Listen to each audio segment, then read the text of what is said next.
Juan Enrique Cadeñanos, muy buenas tardes. ¿Qué tal? Muy buenas tardes.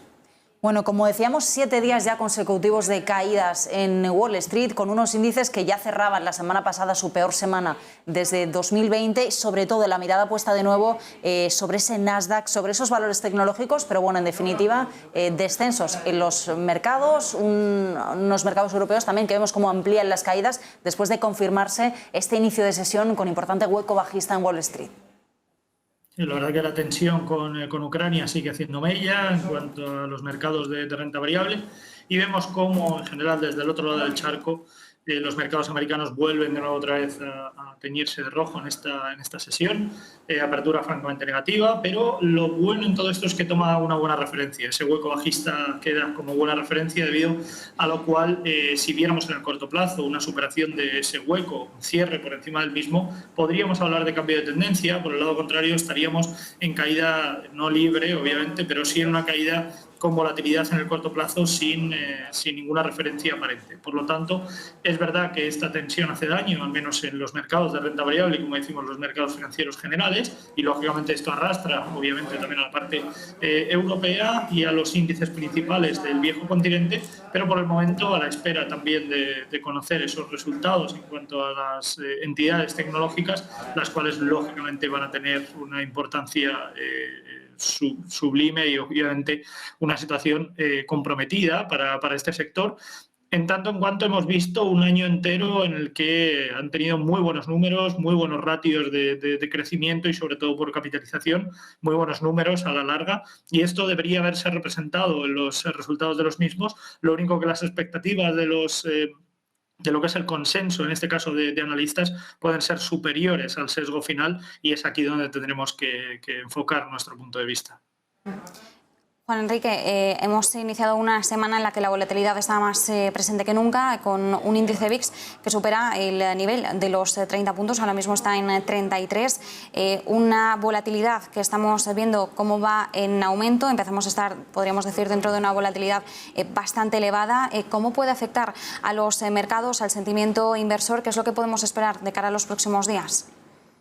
Lógicamente, él afecta directamente, sobre todo a esos movimientos, lógicamente, con mayor ratios de volatilidad, mayor rapidez, sobre todo en los momentos de caída. Hay que olvidar que en momentos de caída, al final, los inversores nos dejamos llevar por el pánico, y es por esto que los mercados en caída van más rápidos que en subida, cuando hablamos, por ejemplo, en caída libre o subida libre, y esto debería afectar, lógicamente, a los precios, como ya lo está haciendo. Vemos desde la semana pasada cómo esto afecta en una medida importante. Vemos un VIX por encima de 30, lo cual ya son cifras importantes de volatilidad, y no hay atisbo de que esto vaya a reducirse, o al menos no a que se vayan a aclarar o se vayan a tranquilizar la situación con Ucrania, toda la situación y todo lo que está aconteciendo actualmente. No hay atisbos, no hay, en este caso, premisas de que esto vaya a concluir, de que esto vaya a solucionarse, al menos no en el corto plazo ni en las próximas sesiones, y es por esto que la volatilidad no debería disminuir.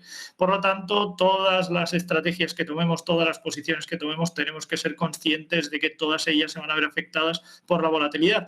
Que se vean afectadas no quiere decir que se puedan ver afectadas, en este caso, del lado negativo. Pueden saber también, obviamente, por el lado positivo. Por lo tanto, cuando hablamos de que se pueden ver afectadas, quiere decir que, lógicamente, incida y que tenga repercusión en la evolución de los precios, por un lado negativo o por un lado positivo. Esto lo determinará claramente para el sector tecnológico los próximos resultados, para el sector financiero de cara a los próximos meses esa posible modificación en base a política monetaria, y para el resto de mercados la afección que pueda tener, lógicamente, y el impacto, sobre todo, que pueda tener la repercusión en cuanto a la situación con Ucrania.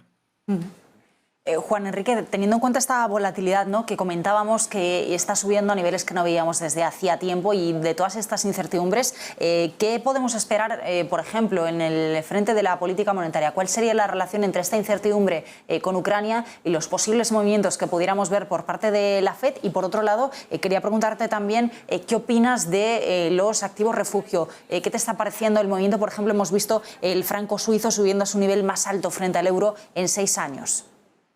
lógicamente, toda incertidumbre que hay en los mercados de renta variable, en general en los mercados financieros, tiene un impacto también positivo, en este caso, para los mercados refugio, sea la plata o el oro, por ejemplo, sea en este sentido el franco suizo, puede ser el dólar y podría ser en este caso también el crudo, mientras que no vaya o no conozcamos noticias nuevas con respecto a la OPEP o países productores principales, y esto, lógicamente, debería seguir teniendo un crecimiento a lo largo de estos al menos los 2 primeros trimestres del ejercicio 2022, considero que son buenas alternativas y sobre todo buenos destinos, en este caso para inversión, sobre todo la parte de metales, lo hemos comentado también a lo largo de las últimas semanas en todo el ejercicio 2021. Y en este sentido vamos viendo cómo el crecimiento puede ser estable, puede ser sólido y al final esto debería tener una repercusión muy, muy buena.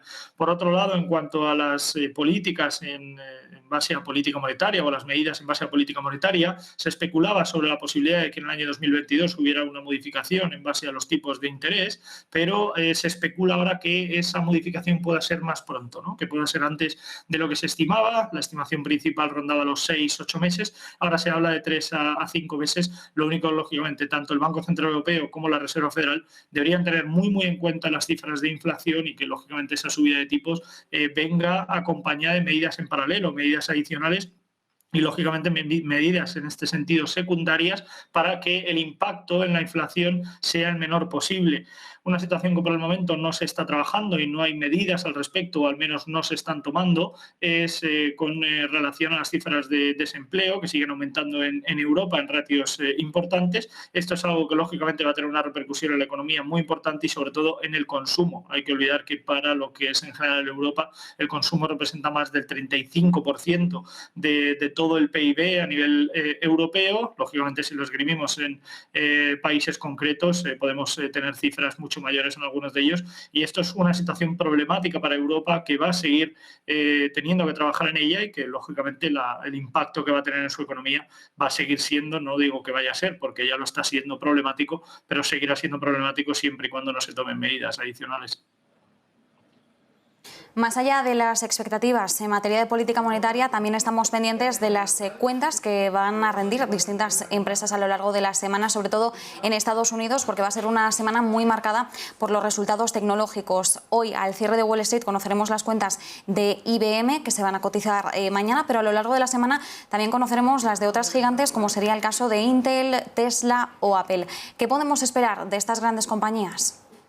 Yo creo que el crecimiento está ahí. Es verdad que lo que es la volatilidad y el crecimiento de las mismas ha ido a menos, obviamente también por toda la situación en la que nos hemos encontrado. Un poco esa apertura de puertas, de fronteras, hace que, lógicamente, la parte tecnológica y sobre todo el consumo online, toda la parte tecnológica, ha ido decreciendo en este sentido. No digo que haya ido en caída, sino que ese crecimiento no ha sido tan volátil o no ha sido tan abultado, y esto, lógicamente, también es bueno para el propio sector, para asentar bases, para poder asentar negocio y volver de nuevo a tomar medidas en cuanto a diversificación del negocio. Ya lo hemos ido viendo en algunas de las compañías, como en el caso de Facebook, como en el caso de Netflix, como en el caso concreto para España de Telefónica, como ha ido intentando, en este caso, diversificar sus líneas de negocio en cuanto a esa adjudicación de beneficios nuevos, y esto es algo, como digo, muy positivo.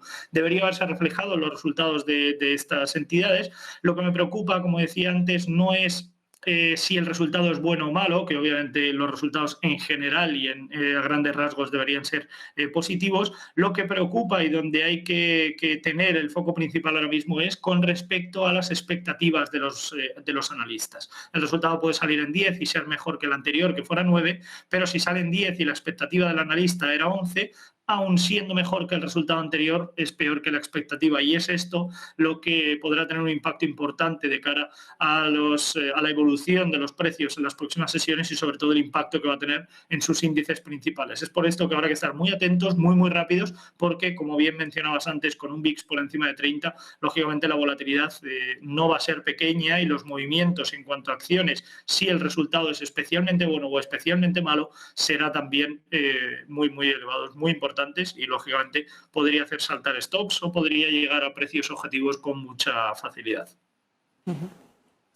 Juan Enrique, dentro de este sector, ¿no? Dentro de este contexto de mercado en el que estamos viendo, bueno, pues que los resultados tampoco están sirviendo como impulso, ¿no? Como decimos, para que los mercados cambien esa tendencia bajista. Lo que sí vemos hoy en Europa es un sector, al de las telecomunicaciones, entre los principales protagonistas. Hemos visto a Vodafone incluso llegando a subir más de un 7%. Estamos viendo también cómo Telefónica es, bueno, pues la compañía más alcista del IBEX 35. En cualquier caso, ya estábamos viendo movimientos, ¿no? En este sector en los últimos meses. Parecía que, bueno, pues avanzábamos hacia esa consolidación, que iba a haber operaciones en el sector. Por un lado tenemos, bueno, pues ese optimismo que hemos visto renovado en bolsa al ver estas noticias. Por otro lado, bueno, pues ese temor a que las autoridades de competencia en Europa vuelvan a poner freno a operaciones en el sector. ¿Cómo estás viendo estos títulos? ¿Cómo ves esos procesos?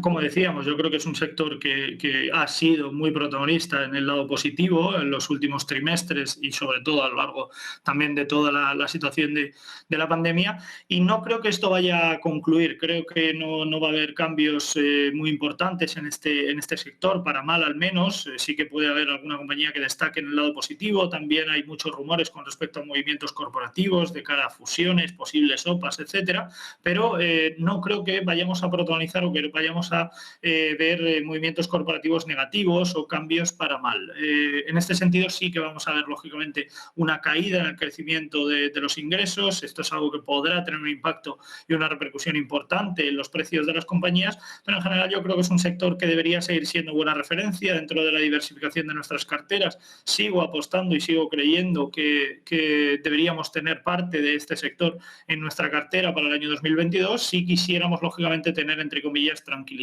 Repito, tranquilidad a la espera de ver cómo se resuelven todos los acontecimientos. Con un VIX por encima de 30 no es que vayamos a tener una tranquilidad enorme, pero sí que hay sectores y sí que hay activos que podrían, en este caso, funcionar como refugio tanto en el corto como en el medio plazo, y yo creo que la parte tecnológica debería seguir siendo o debería seguir yendo en este caso en esta línea, pero repito, no en la medida y no con la velocidad que hemos visto anteriormente, pero sí con la tranquilidad que al final podemos necesitar o con la que nos podemos decantar sobre todo a los próximos meses, y veremos a ver esas decisiones por parte del Banco Central Europeo y por parte de la FED si tienen una repercusión también directa y el impacto directo en este sector. Bajo mi parecer, yo creo que es bueno, es una situación propicia para seguir viendo crecimiento y los ingresos en las compañías siguen creciendo, por lo tanto, no todo, pero sí casi todo positivo. Pues vamos a ver cómo sigue evolucionando el mercado, si esos sectores, como tú dices, siguen dándonos oportunidades en este momento de incertidumbre y de subida de la volatilidad. Mencionabas al VIX, un VIX que sigue por encima de esos 30 puntos, subida hace casi el 12% en las últimas horas. Juan Enrique, gracias, buenas tardes. Gracias a vosotros, como siempre. Hasta otra.